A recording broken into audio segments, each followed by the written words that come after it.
Welcome back into Tapped Out here on the BetQL Network. Joining us now, Johnny Eblen, the Bellator middleweight champion, also a University of Missouri guy. I got to tell you, bro, I went to KU, so I'm a Jayhawk. So, no love lost there. What's up with all you MU guys? Like whether it's Woodley or you or hell, I mean, you keep going, Ben Askren or Michael Chandler. How come all you guys have success doing MMA after wrestling? I mean, they have a few guys in at Penn State that go on to fight and they become successful. You got Ed Ruth. Oh, he's not fighting anymore. You got Bo Nickel, and then you got what's his name, Phil Davis, all PSU guys. And you got Oklahoma State. You had Johnny Hendricks. You had freaking Kyle Crutchmer. I'm sure I'm missing a few, but there's I think University of Missouri though is definitely a college that turned out a lot of high level fighters. But all across the D1 wrestling landscape, you're going to have a few guys from the same program, show up and do well, I think, but at the end of the day, I think it's just like that college wrestling background is super important to have in dictating where the fight goes. So I think that's why guys like me and guys like guys that have that college wrestling base have so much success in MMA.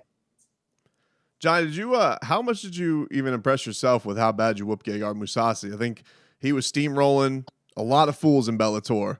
And I mean, you went through him, man. I mean, you dominated in that championship performance. I mean, was it even a little bit surprising to you how good you were on that high level? Nah, I kind of knew this was going to happen because of how I spar, how I train. Like the level of training partners I have is very high ATT. So I have a pretty good concept of like how good I am comparatively to the people I train with. So unless like Gegard's like a whole different animal, which he wasn't, I kind of knew he wasn't. I kind of knew the fight would play out like that because all the training I do at ATT kind of like prep me to fight guys that are high level like Gegard. I got some of the best training partners in the world. I get some of the best sparring rounds in the world. So going into that fight, I was very confident in my ability to manhandle. Johnny, getting back to American Top Team, like it's such a factory over there. So many top guys. How do you find the right mix of what works for you there? Because it feels like you have a factory there of everybody. You walk in there, there's a glass case full of belts. They know what the standard is, but is it sometimes, was it overwhelming when you first got there? And how did you find your way in, to the right, sense of guys to work with to get yourself right for championship fights? That's a good question. I don't think I've ever was overwhelmed because I've come from a background of like where being a champion is kind of the standard. Being top notch is the standard. Coming from even my high school, Park Hill High School, they have a list of state champs and state placers and national champs up on the wall. And even in kids club, we had that, so the whole objective was to get on the wall. Right. And then you just go from kids to high school to college. They got portraits of national champs up there and guys that have placed at NCAAs. You got conference champs and stuff like that. So the goal was to get up on the wall up there. And then, it's just nothing new. Get up on the wall at ATT and put a belt in the case. I've been bred for this my whole life since I was a kid. So never was too overwhelming for me. The way I got into the sport was through Steve Mocco, and I met some of my like core coaches, like probably within the first couple of weeks I was there. I met King Mo while he was still training. He really took me under his wing. I met Mike Brown. He actually held pads for me the first time like ever after grappling class when I was trying to learn how to box. And he's not a boxing coach really, but he was like trying to help me as much as he could. And honestly, like just thinking about it right now is just like crazy. Because I would work and then I would go to grappling on Wednesday afternoons and it would be Mike Brown's class. And then he would stay an extra hour with me after and just hold pads for me because he knew I was a guy that like wanted to get better and wanted to learn how to fight. And then when you finally get into the cage and you got a guy like, oh, hell, I don't know, Dustin Poirier in your corner. When you talk about all these names, like these champions, these all-time greats, these Hall of Famers, how much does that elevate your own level, almost just not wanting to let these dudes down? I mean, it just, I mean, at the end of the day, it's just me in the corner, or it's just me in the cage. They're just in my corner giving the best advice that they can. And I just think these guys have spent so much time in the cage. They know what it's like to be in there. So, and they all have their different nuanced views of like what's going on and like what techniques they think I could pull off and what they think I should need to do, or what they think I should do in a fight, or so on and so forth. I just really like carry it highly that these guys are very, very like tested in on the battleground within a fight. And just having that and knowing that they have that knowledge just makes me feel a little bit more secure having those guys in my corner. Talking to Johnny Eblen, who's going to be fighting Anatoly Tokov coming up on February 4th on CBS. How big a deal is this for you, man? You fight on broadcast TV, like, you know, that was something Kimbo did back in the day. Getting that kind of a big audience, that has to mean a lot to you. Yeah, I'm glad that Bellator put me on this card. I'm looking to show out and have fun and put on a show, man. Whether it's rounds at the gym, whether it's during the COVID times when no one was even at the freaking fight and you could hear every punch, you could hear your corner, you could hear the commentators, to having crowds back in. And then now like on live on CBS with a big crowd in LA is going to be awesome, man. Like I just like to fight regardless of if anybody's watching or if the whole world's watching. I just like performing and having fun. Johnny, as like, you know, when you get to the top and you get to this point of being champion, do you notice people around you changing? Like, how is that? Because you work so hard, you work so hard to get that tight knit group that worked with you. Do you have new people who say, well, now I want to put my input because now they know he's legit? And do you have to block that out because you just kind of want to keep your circle what your circle is? Kind of, not really. At the gym, people kind of know like the guys I work with. Um, so not too much of that. It's more like outside of that, outside of the gym, where like people are starting to recognize me. People are like wanting to invite me out to places, so on and so forth. And honestly, if I with them beforehand, I'll probably entertain it. If I didn't, um, probably will just block it out. More sponsorships are coming through for sure. I got some more people talking to me, and it's I'm getting a little validation, and with that comes a little bit more responsibility with the people I need to surround myself with. So yeah, I think I gauge it pretty well, and I cut out the people I need to cut out, and I let the people in that I need to let in. Have you found it hard at all? Because, you know, you train in a pretty awesome place in South Florida. There can be a lot of fun distractions. Do you allow yourself to Mhm. enjoy that at all because you worked your ass off to be champion, or do you have to, I guess, bat it off even more because there can be a lot of temptation Hey, that Kansas City's cool too, BT. We not got some like Kansas this stuff going City. dude, on here in not like Kansas this City dude, too, bro. not like it is down here. Yeah, there's a lot of distractions for sure, and I cut out a lot of them. But here and there, I'll entertain some things, enjoy myself a little bit. But I tend to stay away from drugs and drinking for the most part, and I feel like that's where people really have a downfall is when they get stuck on like narcotics and like getting like up.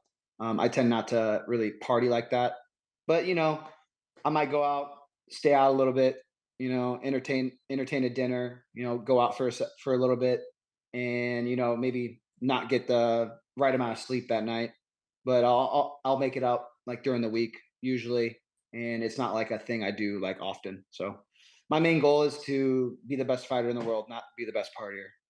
What about when you're inside that cage though? Because you got that O next to you, that undefeated record. How are you not, cocky or get to the point where you just think that nobody can beat you when they haven't so far? Um, I mean, I don't necessarily think anybody can beat me, but I do understand that there is a chance that I can lose, and I don't really care, man. It's just a fight.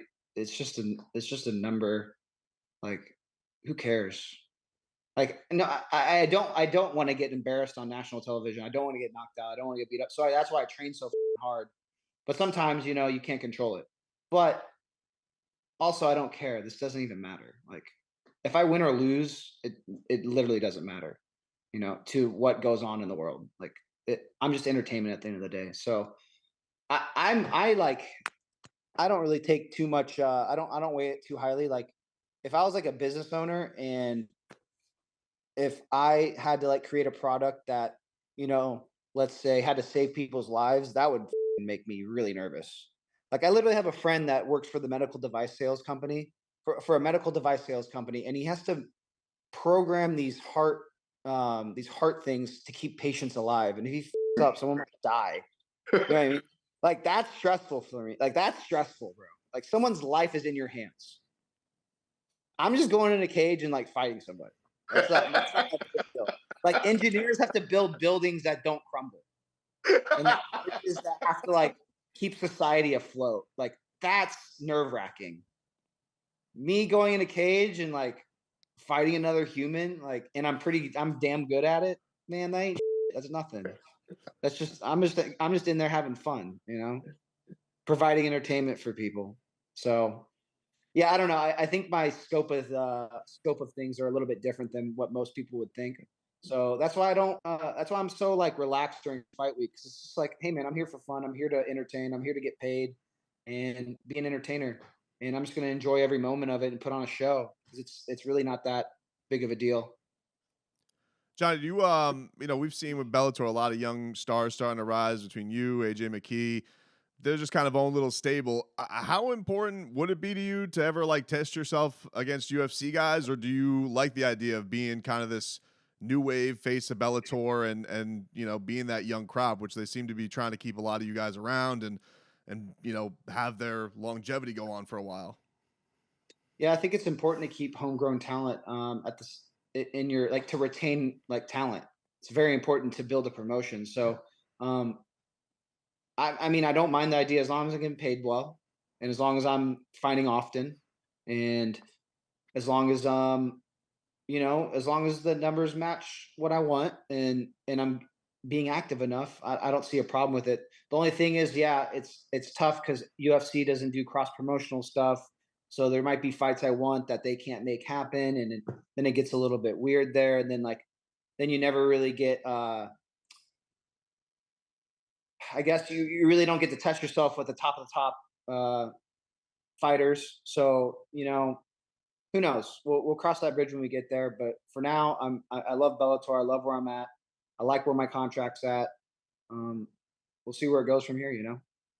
Ironically, so does Fedor Emelianenko, and same thing, right? Like rinse and repeat. He couldn't work it out with the UFC, even though they tried many a time. Where would you have him ranked when it comes to like all time best MMA fighters?